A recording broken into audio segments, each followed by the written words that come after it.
y'all, I'm Bonnie from bonnieandblythe.com, and today's tutorial is a refashion tutorial, which are so much fun.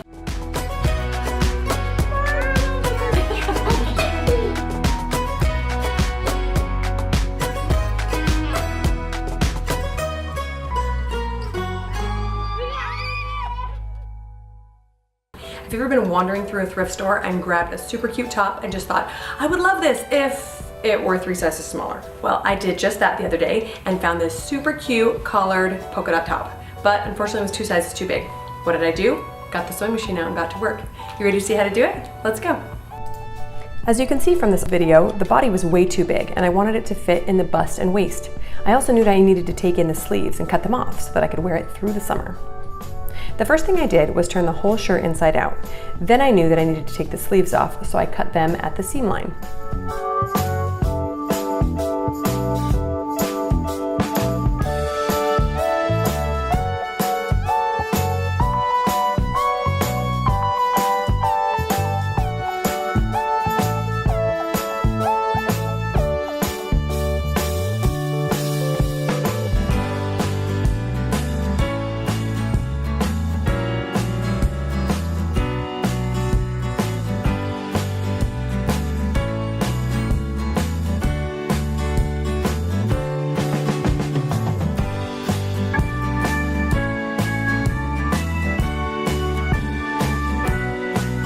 Once the sleeve was detached from the bodice of the shirt, I also cut the seam allowance off the sleeve itself.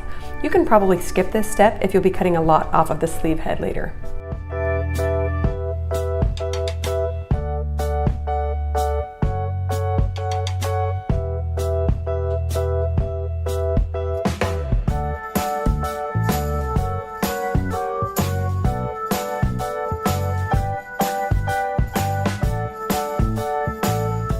Next, I cut out the seam allowance of the side seam of the bodice so that I could more accurately take it in.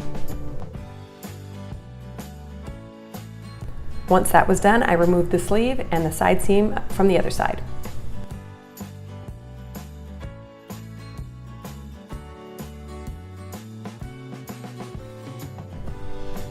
Next, I needed to make a few adjustments to the bust darts. After trying the shirt on, I realized that I would need to move the darts in about 1 inch towards the apex of the breast.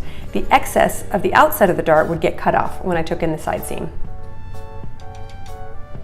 I didn't take out any of the fullness of the dart because I needed it here, but it's the perfect time to do so if you need more or less. This is also a great time to adjust the width of the shoulder. I took off just a tiny bit here because I have broader shoulders, but if you're more narrow, you'll want to cut off enough so that the shoulder seam hits you correctly.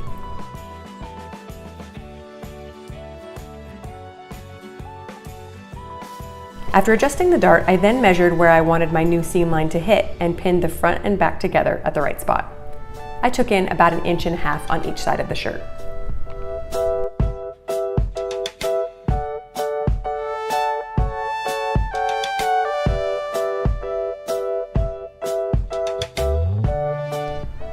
After sewing this new side seam, I trimmed off the excess material and finished the raw edges. I used a serger here, but you can also use a zigzag stitch. This would also be a great place to refinish the bottom of your shirt if you needed to pick out some of the hem to redo the side seam. In order to make sure that the new sleeve fit correctly, I measured my new sleeve hole on the bodice and made note of this measurement.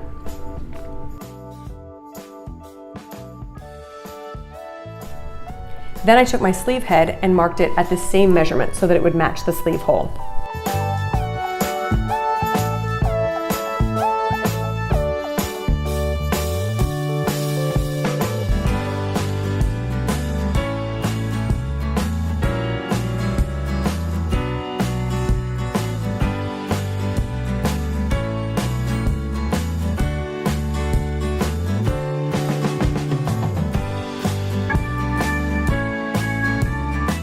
I did the same thing with the second sleeve, and then I was ready to make changes to my sleeve head.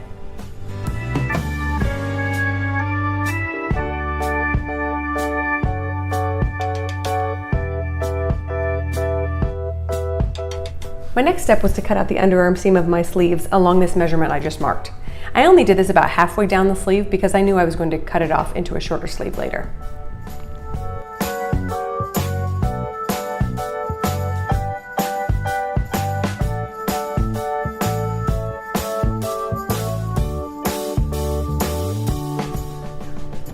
After trimming off the excess under the sleeve, I chose to recontour the curve at my sleeve head in order to get the best fit.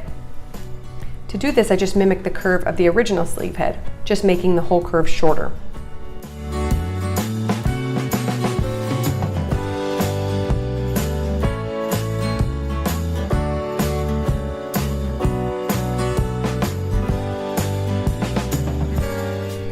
Then I cut out the underarm seam of the second sleeve and cut a new curve for that one as well.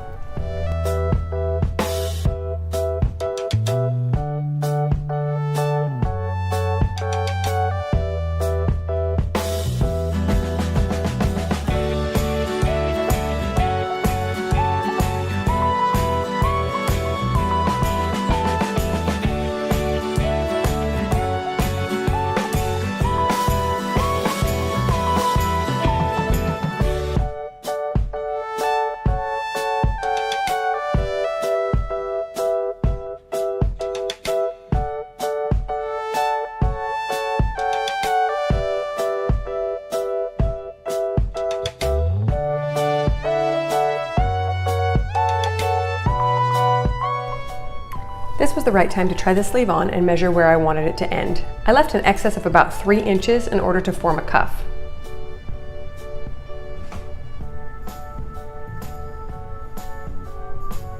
I used the first sleeve as a template to cut the second so that they'd be the exact same length.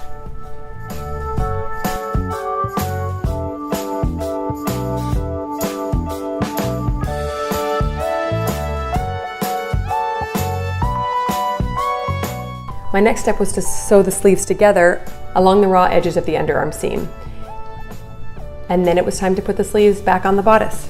In order to do so, I kept the bodice turned inside out and the sleeve turned right side out. I slid the bottom of the sleeve into the armhole first and then matched up the underarm seam of the sleeve with the bodice's side seam, and the fold at the top of the sleeve with the shoulder seam of the bodice. If this is your first time doing this, it might seem tricky, but go ahead and rewind a few times until you get it. I continued pinning all the way around the sleeve here and then sewed it together. I also finished my raw edges here with a serger.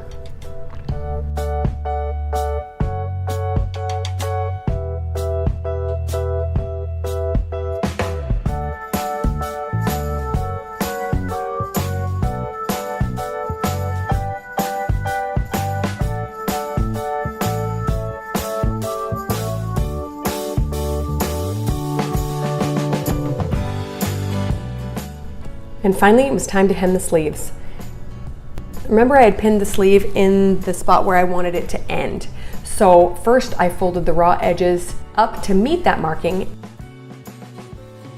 and then I folded it up again so that that marking was now at the bottom of my sleeve.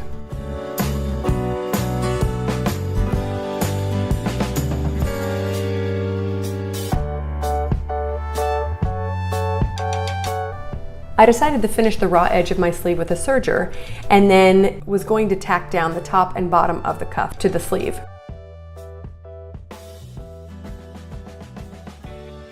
But once I machine stitched the cuff together at the underarm seam, I decided I wanted a slightly more polished look at the top of the sleeve, so I chose to slip stitch it together instead.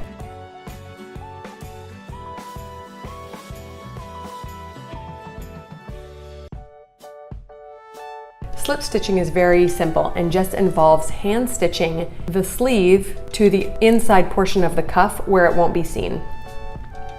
This might take a little practice if you've never done it before, but you'll get the hang of it soon enough.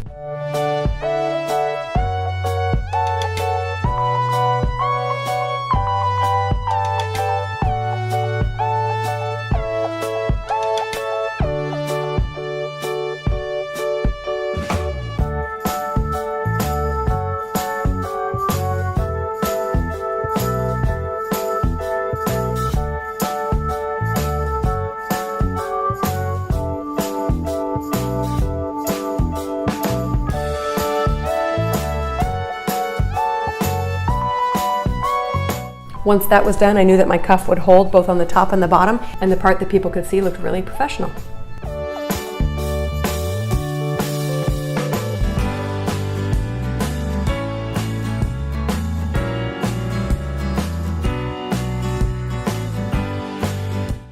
And that's all for today. Thanks so much for watching. Be sure to like this video and subscribe to my channel, and let me know in the comments what other sort of refashion you'd like to see me tackle next. If you're a thrift store shopper, I want to know what the greatest treasure is that you've found. Thanks so much for watching. Bye.